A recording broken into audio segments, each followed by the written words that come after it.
Let's talk about the good old days. You know, that magical era your uncle always brings up after 2 beers at Thanksgiving, the 1950s. Ah, yes, the time when kids respected their elders, neighbors smiled at each other, and TV had exactly 3 channels, all of them in black and white, and all of them starring white people. People say America was better back then. And sure, one salary bought a house. Cars had fins. Families ate dinner together. Nobody locked their doors. But also, women couldn't open a bank account without their husband. Black people couldn't sit at the front of the bus. And gay people? They just didn't exist publicly. Because jail was a real possibility. So was it better? Or just better for some? Now don't get me wrong. The modern day has plenty of problems. We're glued to screens, everyone's offended, and milk costs $7. Also, if one more 12-year-old tries to explain crypto to me, I'm moving to the woods. But nostalgia has this cute little habit of airbrushing the past. Like, sure, the 1950s didn't have TikTok, but they also didn't have civil rights, seatbelts, or pizza delivery after 8 p.m. So maybe, just maybe, it wasn't the golden age you think it was. Unless you were white, and male, and straight, and probably named Bob. So what do you think?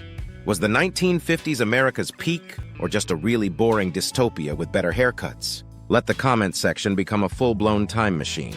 Just don't get stuck in it. Subscribe for more uncomfortable questions with sarcastic answers. Let's talk about what really matters in the modern American classroom. Not math, not reading. No, we're talking about the real battle, patriotism versus pronouns. Apparently, it's too much to ask a kid to learn the alphabet and the national anthem. We have to choose. Do we want little Timmy to salute the flag or introduce himself as he/they/flexicorn? Now, some people say, teach kids about gender identity first, so they grow up emotionally intelligent and inclusive. Sounds lovely, but have you met a 5-year-old? These kids still eat glue and cry when the Wi-Fi goes out.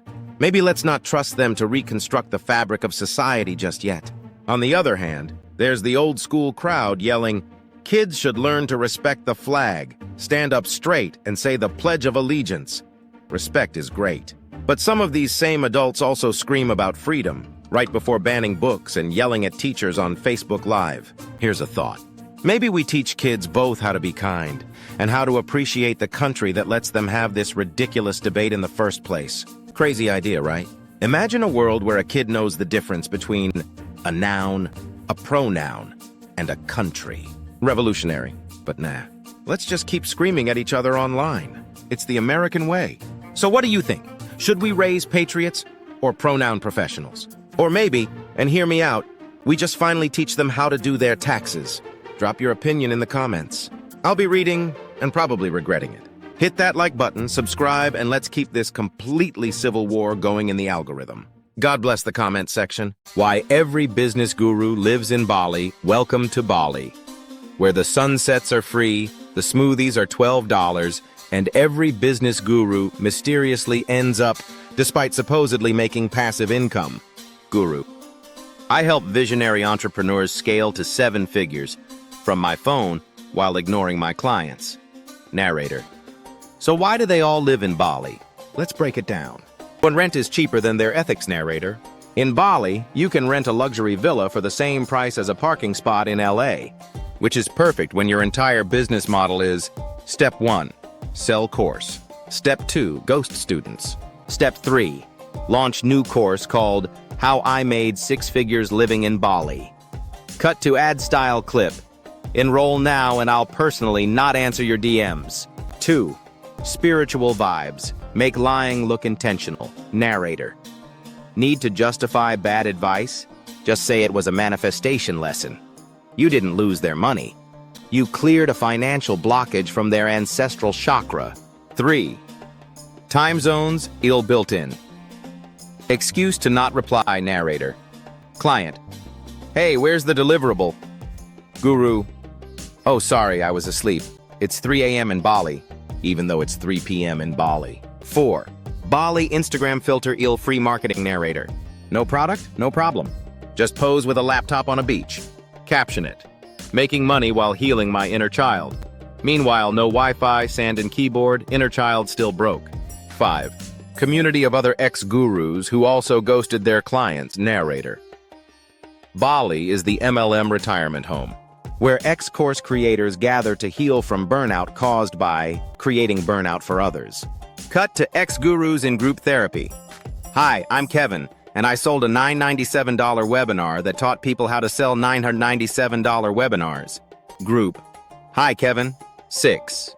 They think it's a tax loophole narrator. Living in Bali gives them the illusion of being off-grid, which they confuse with off the books, until the IRS shows up at their jungle villa like, "Namaste, we're here for the audit." 7.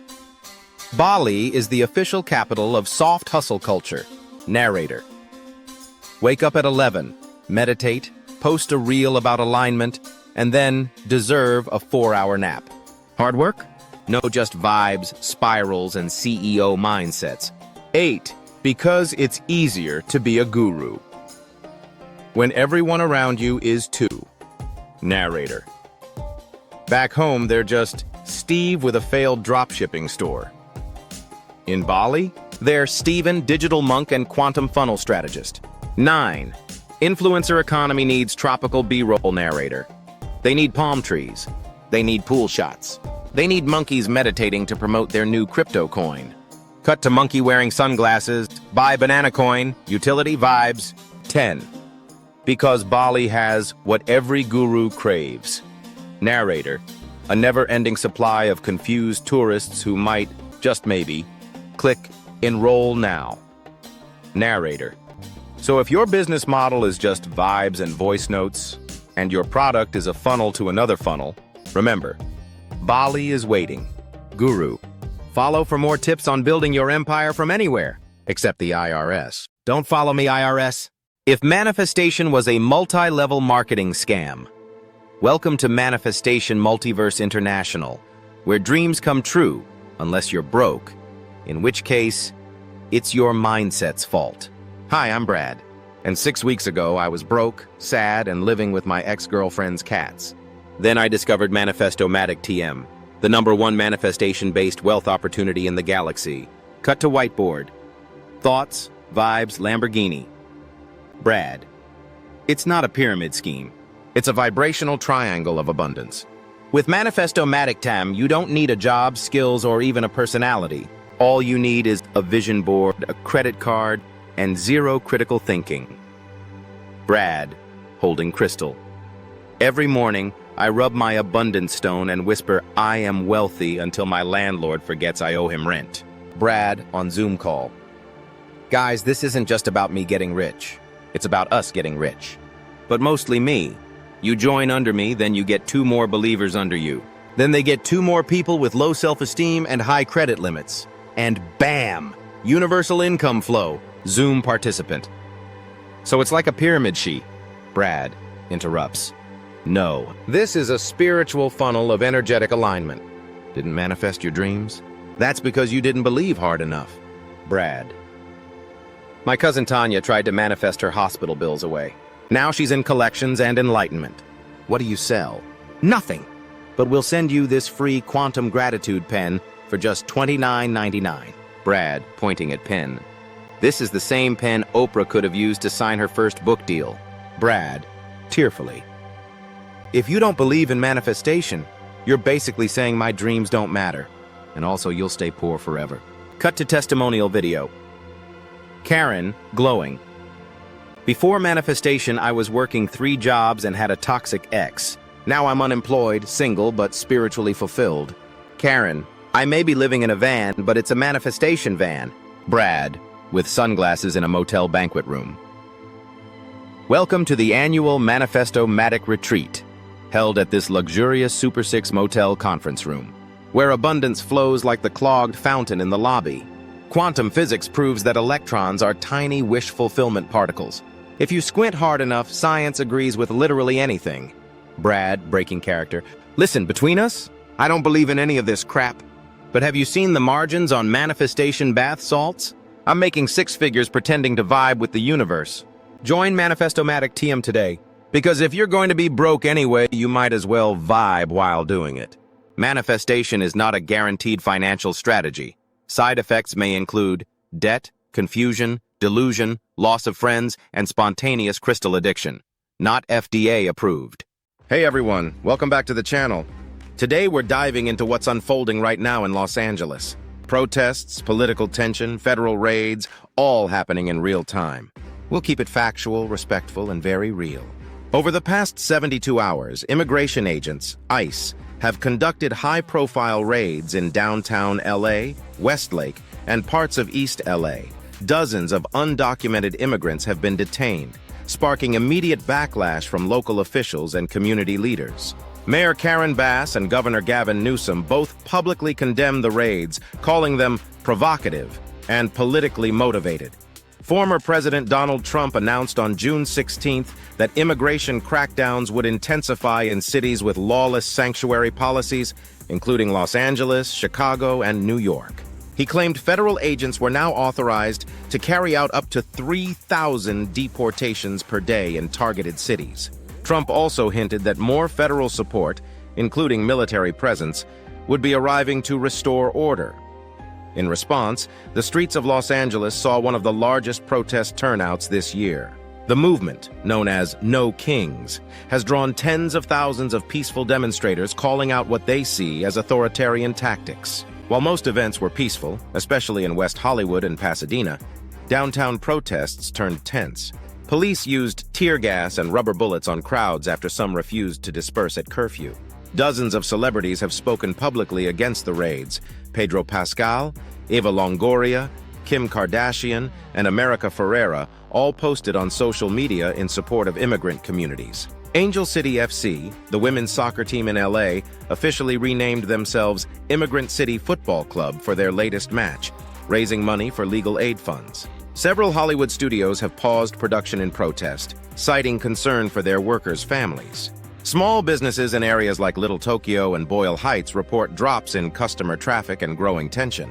Restaurant and hospitality workers, many of whom are immigrants, say they're afraid to leave their homes. Agricultural and logistics sectors also warn of labor shortages if the situation escalates. Mayor Bass and Governor Newsom are threatening legal action, claiming that federal troops were deployed without proper state consent. Legal scholars are already debating the constitutionality of using military forces in a U.S. city without a declared emergency. Protesters are now holding signs like "No Kings in America" and "Governors, not Generals." What's happening in LA isn't just about immigration. It's about power, fear, and freedom. Whether you support or oppose what's happening, one thing is clear. This moment is historic, and it's still unfolding. Let me know in the comments. How do you feel about the federal actions in Los Angeles? Are these justified or an overstep? Make sure to like, subscribe, and hit that bell so you don't miss the next update. We'll be following this story closely. Stay informed, stay respectful, and see you next time. The editing tool that's cheating the algorithm. Meet Filmora. Have you ever screamed at your screen because your video got 3 views? Yeah, same. And then you find out some 13-year-old with no mic, no talent, and a potato for a camera just went viral? How? The answer is editing. Smart editing. Fast editing. Filmora editing. Filmora isn't just a tool, it's your AI-powered secret weapon. It literally edits for you. Transitions? Done. Music? Synced. Captions? Auto-generated. Marketing content? 10x faster. You don't need a Hollywood studio. You just need Filmora. Try it today and make content that slaps harder than your Wi-Fi during a Zoom call. Ever notice how your boss isn't really managing work? They're just managing you not quitting, not crying, and not burning the building down. You're basically a toddler with Wi-Fi and a badge. Hey, did you finish that report? No, Karen. I was busy emotionally regulating myself after Chad microwaved fish again. Your boss isn't a leader. They're a glorified hall monitor with a salary, making sure you're being productive, like a parent pretending your Minecraft build is impressive. And every meeting? Just adult daycare. Let's circle back, =nap time is over, play nice. So yeah, your boss? Just a paid babysitter for overgrown kids with deadlines. Title: What if Amazon charged you for returning your own package? Imagine buying socks on Amazon and being charged $15 to return them, because apparently your feet were too skeptical. Narrator, sarcastic. Amazon.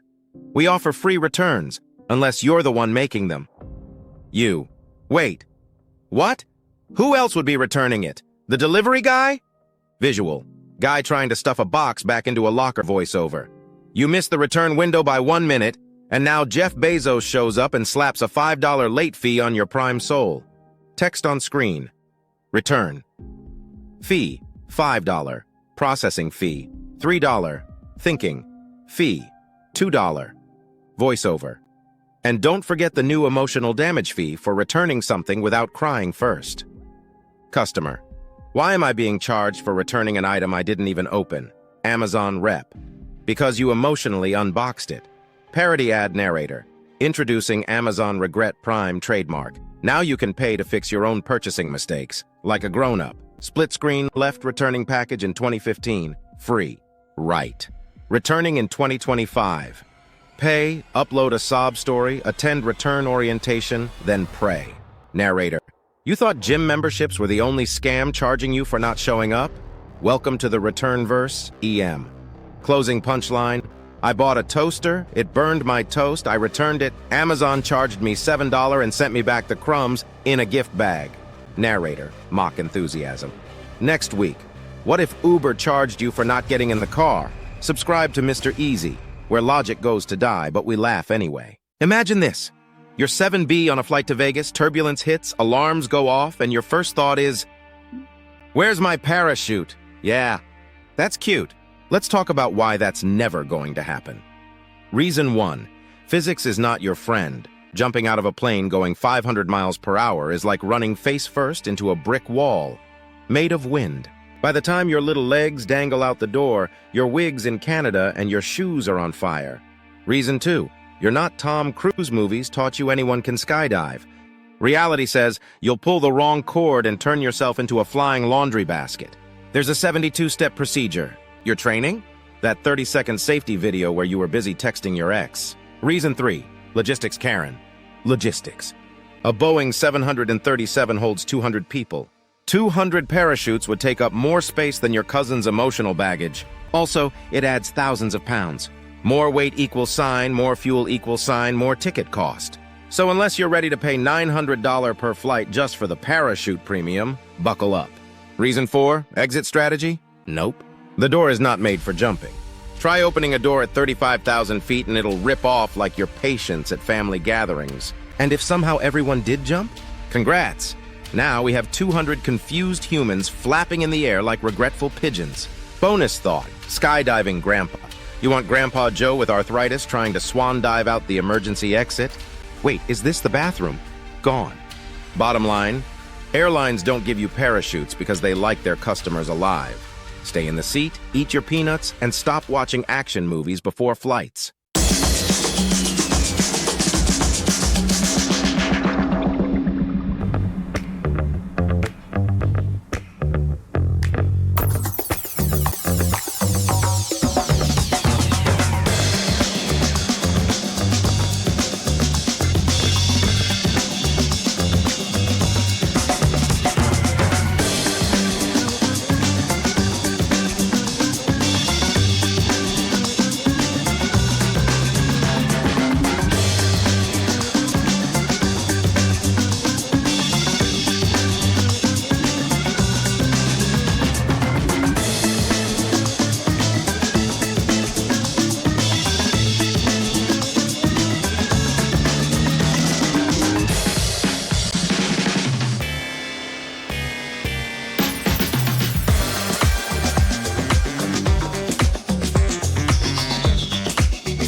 I identified as rich for 3 months. Now I'm just in debt. Tried manifesting wealth. Turns out the universe accepts vibes, but my landlord wants dollars. Manifestation works until rent is due. Then it's like, universe, hello, you there? Just one payment? Nada. If conspiracy theorists ran customer support, text, "Welcome to customer support. Your call wasn't randomly selected. We've been expecting you." No, your internet didn't go out. That was them. Try wrapping your router in foil. Trust us. Refunds. Ha! Classic distraction tactic. What you really need is to wake up. Let me transfer you to our manager. Codename The Owl. He's been off-grid since Tuesday. Tracking chemtrails. Thanks for calling. And remember, this conversation never happened. Modern dating? It's basically job interviews. Except instead of health insurance, you get ghosted. No 401k, just 4 a.m. WID texts. No paid time off, but emotional damage is included, free of charge. And don't even think about job security. They're still figuring things out. At this point, I'd rather reapply for my ex than upload another dating app bio.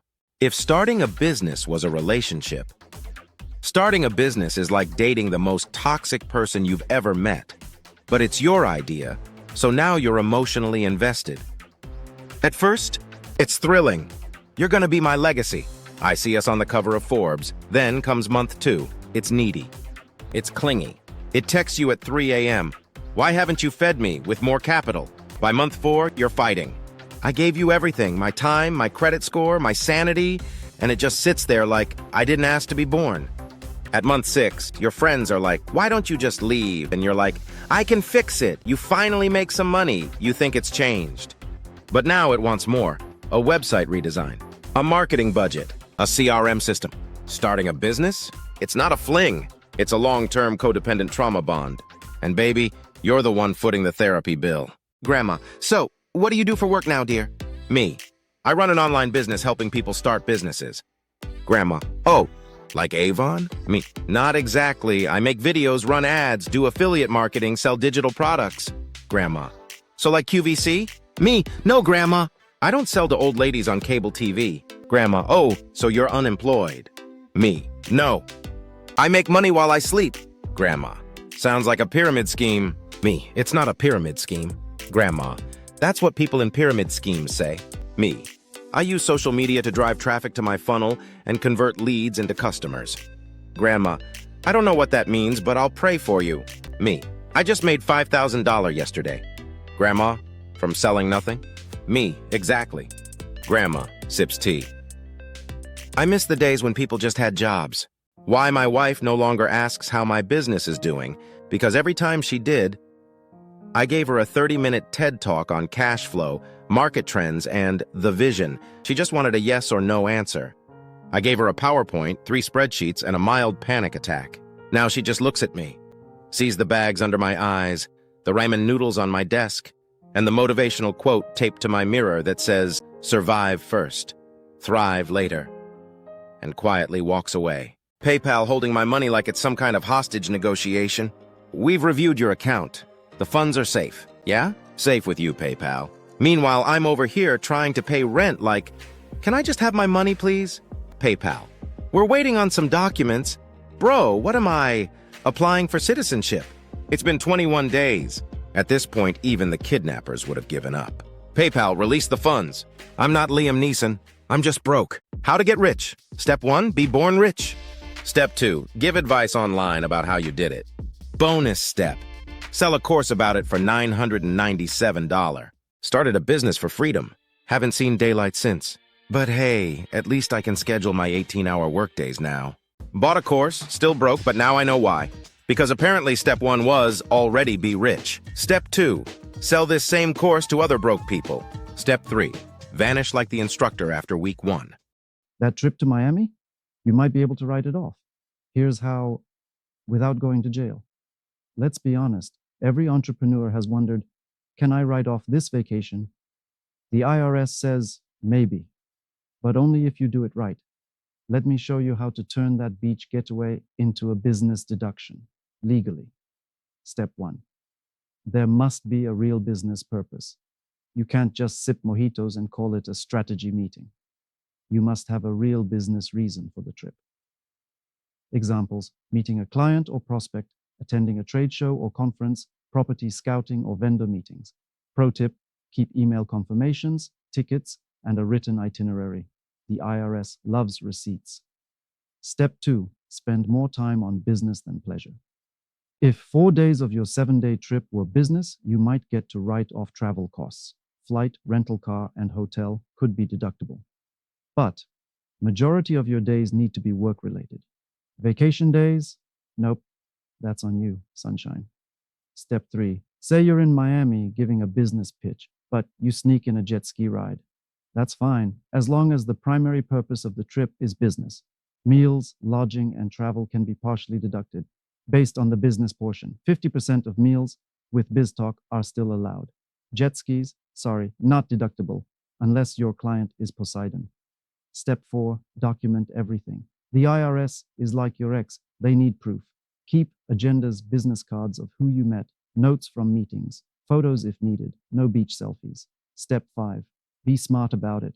Don't push it. This isn't a cheat code. It's a legit tax strategy. If you're running a real business, use a CPA, or at least a smart AI assistant who doesn't tan. Subscribe for more tips on how to grow your business and pay less in taxes without ending up in orange jumpsuits. And remember, it's not tax evasion, it's tax education. This AI just replaced your 75 fucking tight HR copywriter. Here's how. I used to spend hours writing the perfect email. Now, I just flirt with a robot and it writes it for me. Open ChatGPT, type, write a persuasive email to my client offering them a 10% discount if they pay early. Boom, it spits out Harvard-level copy faster than I can say grammar check. Business plan? I told ChatGPT, make a simple business plan for a mobile coffee cart that only accepts crypto. It gave me a whole MBA thesis with no student loans. Facebook ad? Watch this. Write a funny Facebook ad selling used office chairs to angry remote workers. It gave me gold. Sick of squeaky Zoom calls? Sit like a boss, even if your boss is in sweatpants. So yeah, unless you enjoy writing while crying into a cup of cold coffee, let ChatGPT do it. It's like hiring a caffeinated intern with zero emotional needs. Follow for more ways to make AI work harder than your ex ever did. How to automate your business with free tools. Want your business to run while you sleep? This is how real pros do it. You could manually reply to every email, or you could automate your life and still make money in your pajamas. First up, Zapier. It's like duct tape for apps. New order in Shopify? Zapier. I got you, bro. Automatically sends an email, updates a spreadsheet, and does your taxes. Okay, not your taxes yet.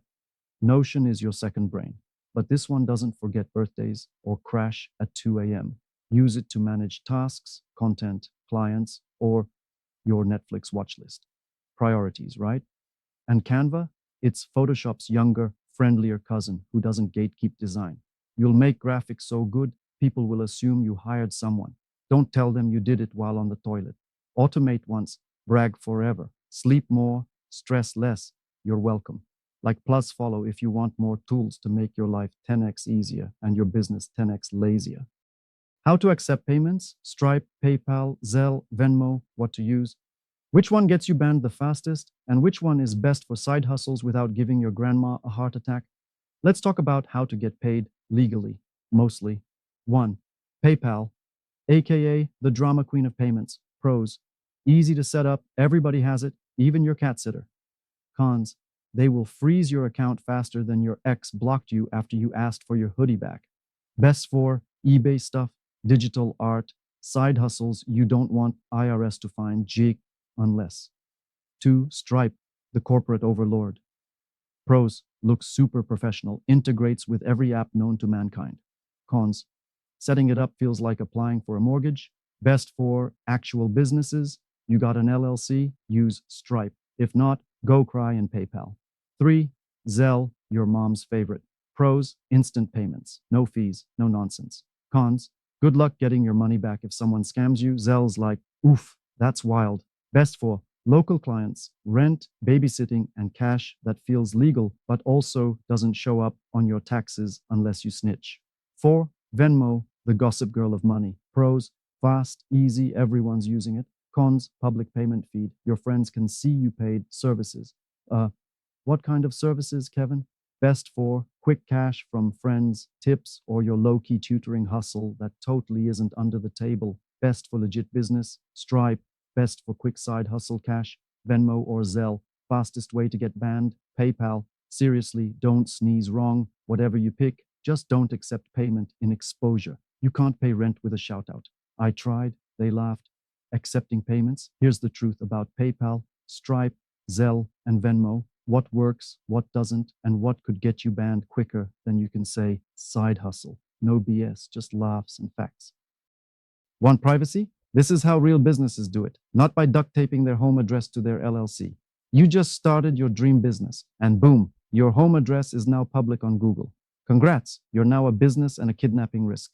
Let's fix that. Step 1. Get a virtual business address. No, Karen, not a P.O. box from the post office. You need a real street address from services like iPostal 1 Anytime Mailbox Regus for the I'm a fake executive vibe. These give you an address that looks like you've got a penthouse office in downtown Miami, when really you're working in pajamas next to a sink full of dishes. Step 2. Fill out USPS Form 1583. It sounds like a government test, but it's just paperwork that lets the virtual mailbox accept your mail. You'll need 2 IDs, like a passport and a driver's license, or a Costco card and your Blockbuster membership. Just kidding. Kind of. They even let you notarize it online now. You don't even have to put pants on. Step 3. Update your info. Now go to your LLC, your EIN, your bank, your website. Rip that home address out like it's your ex's Netflix login. Replace it with your shiny new virtual address. Boom! Now you look professional, protect your privacy, and your neighbor won't get IRS mail meant for your business again. Tired of your home address being the face of your business? In this video, I'll show you the funniest and smartest way to set up a virtual business address so you can keep your privacy, look professional, and avoid using your kitchen as corporate HQ. I'll walk you through services like iPostal 1, Regus, USPS, Form 1583, and everything else you need without needing pants. How to sell a digital product even if you hate tech. Make it once, sell it forever. Sounds like a dream, right? Well, wake up. You can have your first digital product up and making money by tomorrow. And no, you don't need to be a tech wizard, just mildly literate and maybe not afraid of buttons. Part 1. Choose the product. Let's start with what you're selling. Is it a PDF, a checklist, a video course, a how to survive parenting without crying guide? It can be anything that solves a problem, even something stupid simple like a template. Remember, people pay to save time or look smart without doing work. You're doing God's work. Part 2, make the thing fast.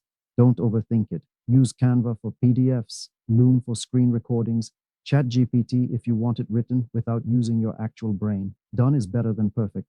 Perfection is a myth, like polite group texts. Part 3, post it somewhere. Now throw that baby online. Gumroad, free, easy. Feels like selling candy. Stan Store, built for creators. Payhip, ugly name, but works. Upload your product, set a price. Start with $9 or 19s and make sure your grandma could figure out the checkout page. Part 4, sell without feeling gross. Post videos, tweets, or reels giving value. Then casually say, by the way, I made a thing. It's $9 and saves you 9 hours. Link in bio. Boom, you're a digital entrepreneur. Put that on a hoodie. You don't need a tech degree. You don't need a big audience. You need one offer, a link, and a mildly unhinged belief in yourself. Now go make that money while you sleep. Even if your business makes $0, you can still get $50,000 in credit. Yeah, let that marinate while your personal credit cries in the corner. You don't need revenue. You don't need employees. Heck, you don't even need customers. Just follow this playbook and let the banks pay for your dreams. Step 1. Form the LLC. Start with an LLC. Not your cousin's side hustle in cash, a real legal entity. Use a virtual address that's not your mom's basement. And yes, UPS store counts. Step 2. Get an EIN for free. Next, go to irs.gov. Get your EIN. It's free. If someone charges you $150, they're scamming harder than your ex selling NFTs. Step 3. Business bank account. Open a business bank account. Pick a legit bank. Bonus points if they offer credit cards. Pro tip, don't buy candy bars from your business account. Keep it professional. Step 4. register with business credit bureaus. Now the juicy part, get listed with Dun & Bradstreet, get your DUNS number. This is like your business's Tinder profile. Without it, lenders won't even swipe right. Step 5. Starter Net 30 vendors. Start buying from Yulin Granger Quill on Net 30 terms. Translation, buy now, pay in 30 days. Just make sure you actually pay them on time or your score will ghost you. Step 6. Pay everything early. Early payments are your business credit protein shake. Paying early makes lenders drool like your dog staring at bacon. Step 7. Tier 2. Credit. Once you've built history, unlock Tier 2, gas cards, Office Depot, Amazon Business, then boom, business credit cards, lines of credit, maybe even a car. Yes, some people get Teslas under their LLC because capitalism. Follow for more hacks like this and drop a comment if you want a list of vendors that actually report to credit bureaus, because not all of them do. People out here paying $3,000 for a website. That looks like it was built in 2004. Let me show you how to make a sleek one-page site in 10 minutes. No coding, no tech degree, and no need to cry into your keyboard. Step 1. Choose your weapon. First, pick your builder. My top 3, Card for the minimalists, Linktree if you're lazy, no judgment, Wix or Doric, drag and drop heaven. I'll use Card because it's fast, sexy, and free. Just head to card.co and click Choose a starting point. Step 2. Pick a template. Choose a one-page template that doesn't scream MySpace. Something clean, less is more. Pick one, hit Start Building, and boom, you're already halfway done. Step 3. Customize. Now the fun part. Change the text. Add your name, what you do, and one killer sentence that makes people say, "Yup, I need this person in my life." Upload a decent photo. If it was taken on a potato, maybe skip it. Add buttons. Link to your socials, your booking calendar, your secret TikTok fan club, whatever. Step 4. Mobile-friendly check.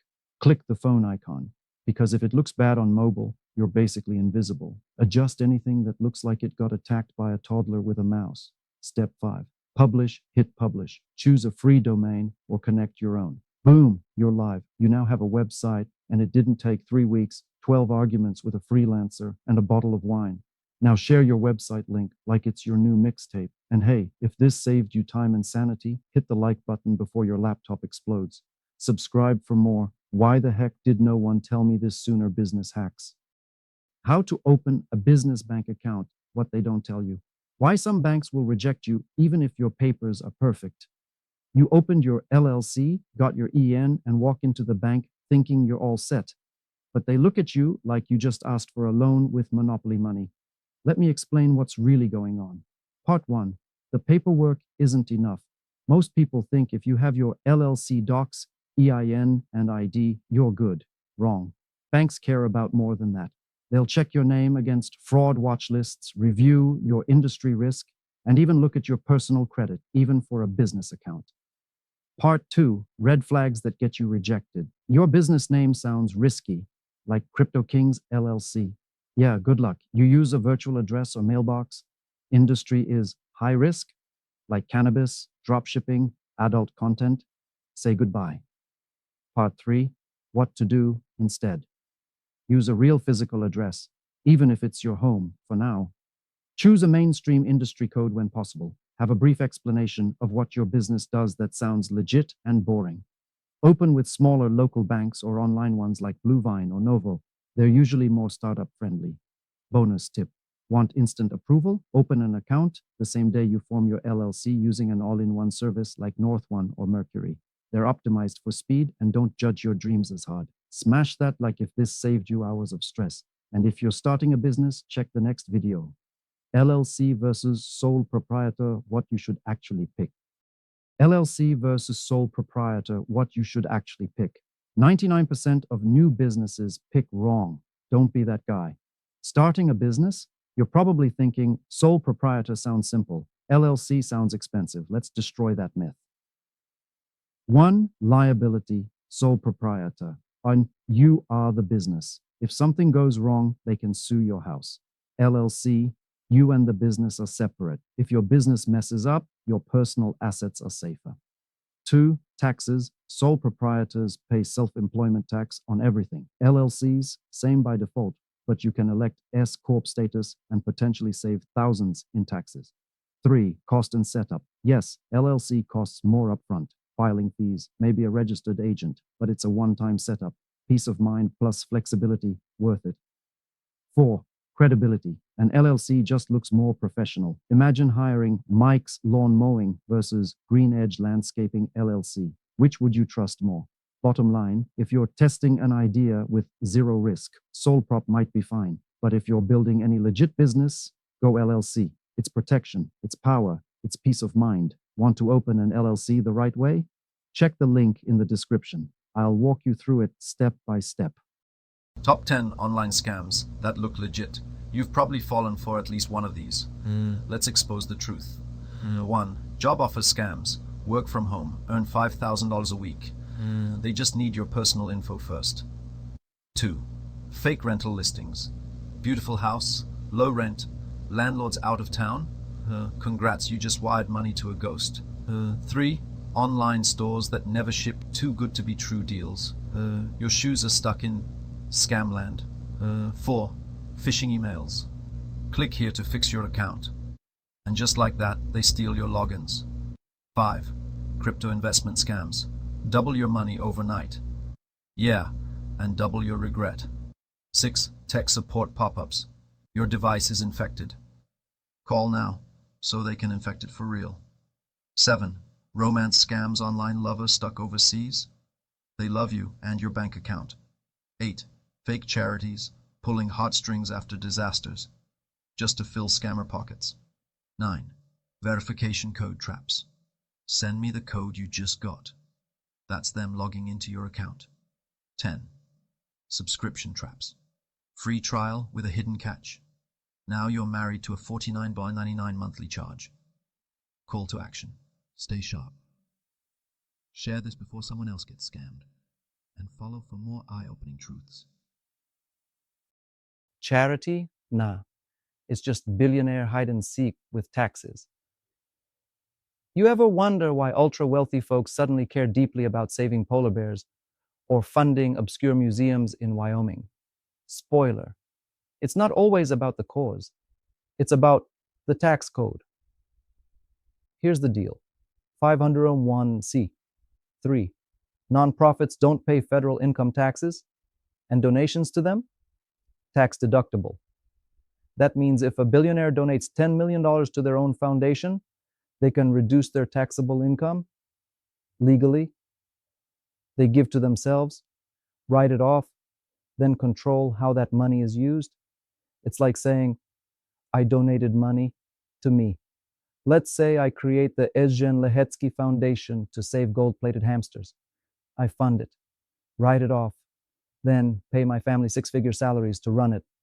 The law only requires I donate 5% of assets annually.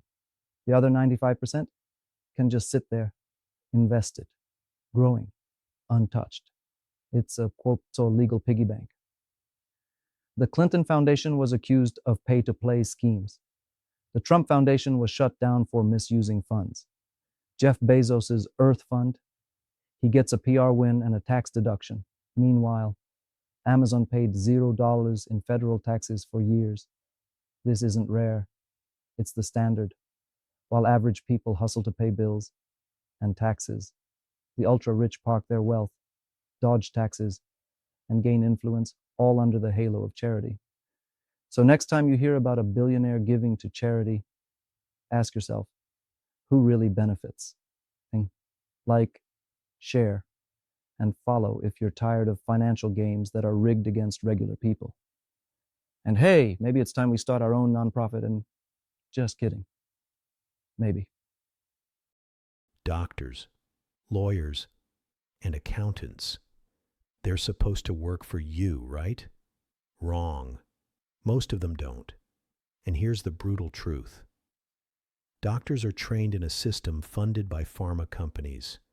Many only offer treatments that are approved, even if they don't work. Ever wonder why they treat everything but rarely cure anything? Because curing you means losing a lifetime customer. Lawyers, they speak the language of the system. Their job is to navigate laws, not question them. They profit when things go wrong. Think about it. How often do lawyers make money when everything goes smoothly? Accountants work within a tax system built to confuse you. You think they're helping you pay less tax? Nope. They help you follow the rules, even if those rules are rigged to keep the rich richer and the middle class broke. Am I saying they're all evil? No. I'm saying they work inside systems designed to protect the system, not you. If you don't learn how to play the game yourself, you'll always be the one getting played. Trust people, but verify the system they serve. So here we are, 21st century. The most connected, most advanced, most educated generation in history, and somehow we hate each other more than ever. Half the country thinks the other half is brainwashed. The other half thinks the first half is insane. And the middle? Oh, they're just quietly Googling how to move to Canada while drinking boxed wine. But here's the question no one's asking. What if the division isn't just accidental? What if it's profitable? Yeah, that's where we're going. Chapter 1. The business of division. Let's start with the basics. Division sells. Unity doesn't. You post a photo of puppies and sunshine? 3 likes.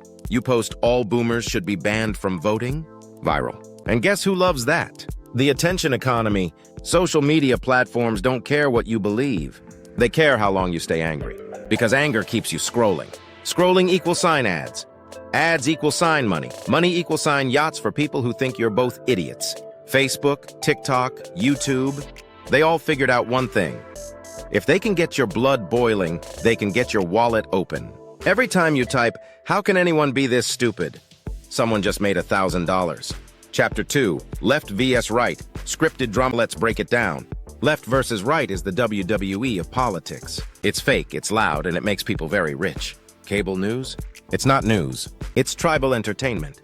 Fox and CNN are basically 2 different religions now. Both start with good evening, both end with here's who to blame, and they need each other. Fox needs AOC, CNN needs Trump. They are codependent drama queens in a toxic relationship, and we're all stuck in the group chat.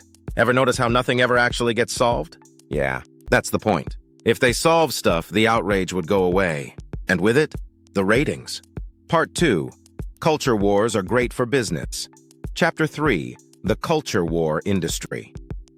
Here's a wild thought. Wokeness and anti-wokeness are basically merch categories now. You think the average angry YouTuber ranting about pronouns actually cares? Nah, they care about engagement. And the people shouting back? Also monetized. It's perfect. Trigger someone. Get views. Sell merch. Trigger the next group. Someone posts, "You should respect people's identities." Another person responds, "You're ruining America." Both sell t-shirts. It's capitalism meets identity crisis. And don't even get me started on brands. The same corporation that used child labor in Bangladesh will slap a rainbow flag on their cereal box in June and pretend they care. Because in this economy, your opinion isn't a belief, it's a targeted demographic. Chapter 4. Moral outrage is a subscription service. Think about this. Outrage used to be spontaneous. Now, it's scheduled. You wake up, check Twitter. See someone got canceled for liking the wrong post. You don't even know what happened, but you're already choosing sides. And by lunch, there's a podcast, a merch drop, and a 17-part YouTube breakdown monetized with 5 mid-roll ads. We've gamified morality. You can't just believe things anymore. You need to post about them, hashtag them, and monetize the righteous indignation. If you're not monetizing your moral panic, are you even an American? Chapter 5. Meet your real overlords. Here's the kicker. The people stoking the division? They're not even divided. Politicians scream at each other on TV, then grab dinner together at a DC steakhouse. Tucker Carlson and Don Lemon probably share skincare routines.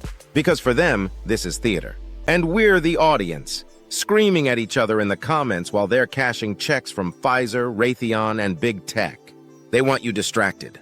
They want you mad. Because if you're arguing about bathrooms and flags, you're not asking why eggs cost $7 and you need 2 jobs to afford rent. Spoiler, you were never the enemy. But they need you to think someone else is. Part 3. The illusion of choice and the politics of distraction. Chapter 6. The illusion of choice. You ever feel like you're choosing between a punch in the face and a kick in the teeth? Welcome to American elections. Red versus blue. Donkey versus Elephant. Both funded by the same billionaire class, both owned by lobbyists, and both pretending like they hate each other. It's not left versus right, it's top versus everyone else. But if they let you see that, the whole game's over. So instead, they give you fake choices, like arguing over who should use what bathroom while quietly approving multi-trillion-dollar defense budgets no one even reads. It's like arguing over toppings while the pizza is literally on fire. Chapter 7. Distraction as Strategy. Think about how much brain power is spent online fighting over cultural crumbs. Someone tweets something dumb, and boom, news cycle for a week. Meanwhile, banks collapse. Housing becomes unaffordable. Water in half the country's cities is basically brown. But hey, let's scream about someone's podcast take from 2017. It's not by accident. It's by design. Bread and circuses, baby. Only now the circus is digital and the bread costs $6 a loaf. If they keep you watching the sideshow, you won't notice the ringmaster robbing your wallet. Chapter 8. Divided by Design. Why unite people when division is more profitable, easier to control, and self-sustaining? Divide by race. Divide by gender. Divide by class, region, education, memes, anything. Because as long as we're hating each other, we're not organizing. We're not challenging power. We're not asking who benefits from all this dysfunction. Here's a hint. It's not you. It's not me. It's the guy flying private to a climate summit to talk about saving the planet while buying his third yacht. That's the trick. Convince the people in the mud pit that each other are the problem, while the guy selling tickets to the mud fight walks off with the cash. Part 4. Escaping the trap or profiting from it. Chapter 9. Why we stay stuck. Let's be real. Division isn't just happening to us. We're participating in it. Because let's face it, arguing feels good. Being right feels better than being united. And outrage? It's like caffeine for your ego. You get that little dopamine hit every time someone replies to your hot take. You ratio someone on Twitter and boom, you're a digital warrior now. But it's all fake. You're not changing minds, you're entertaining algorithms. And meanwhile, your mental health is shot, your attention span is garbage, and your FBI file is probably thicker than your tax return. Chapter 10. How people profit from your rage. Here's the final twist. You're not just divided. You're a product. Your outrage is data. Your attention is ad inventory. Your identity? That's just a targeting filter in someone's ad campaign. They sell you politics like they sell toothpaste. You're not liberal or conservative. You're a consumer profile with predictive behavior patterns. And the worst part? You chose it. You clicked. You shared. You argued. You bought the hoodie. They didn't even need to brainwash you. They just needed to keep you busy. Chapter 11. What to do now, so now what? Unplug and go live in a cabin? Grow your own food? Start a commune with people who use flip phones? Nah, but here's a wild idea. Think twice before reacting. Not everything deserves your outrage. Some of it is literally bait. Follow the money. Every time you see division, ask, who profits from this? Touch grass. Not as a joke. Actually, real grass. Other humans. Eye contact. Try it. Laugh more, especially at yourself. If you can't make fun of your own side, you're already lost. Create, don't just consume. Make your own platform. Share your ideas. Or at the very least, build something offline. Because if you're going to be part of the system, at least learn how to beat it from the inside. Or you can just keep screaming at strangers online for free while billionaires farm your attention like corn. Either way, thanks for watching. If this offended you, good. That means you're thinking. If it inspired you, even better. And if you're still here at the 60-minute mark, you're a legend. Hit that subscribe button, leave a comment, and let's keep breaking the system by understanding it. And remember, the real enemy isn't left or right. It's whoever convinced you that your neighbor is the enemy. Mic drop.